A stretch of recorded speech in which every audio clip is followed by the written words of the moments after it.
Luto time tayo mga ka-idol. Luto po ako ng kabsa chicken Arabic food. Yan. Shout out po sa aking mga followers dyan. Ayan guys, nagprito po ako ng sibuyas at pasas. Pang ilagay ko po yan mamaya sa ibabaw ng kanin. Ayan guys. So, ayan na po yung mga ingredients niya, mga kalodi. Ayan po dyan sa mga gustong malaman. Shout out po sa inyo. Ayan po, easy lang po ang paggawa ng Arabic food nila guys. Ayan, prito na rin po ako ng sibuyas bawang. Tapos, ayan po, nakamarinate na po yung manok ko ng half hours. Ayan, guys. Ayan.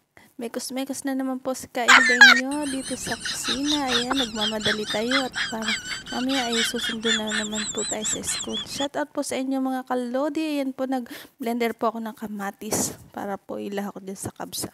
Ayan. Thank you po mga ka-idol. Ayan, guys.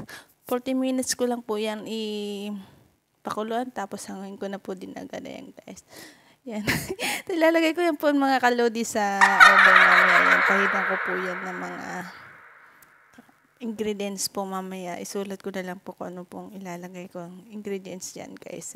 Halo-halo sa kanin. Ayan po. Yung kanin po nila ay binabatad po yan sa tubig bago po iluto. Ganyan po sila dito.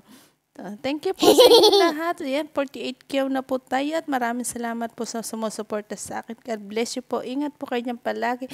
Ayan guys, luto na rin po ang aking rice at manok. Ayan guys, ang aking kabsa chicken. Ayan, nilagay ko po sa ibabaw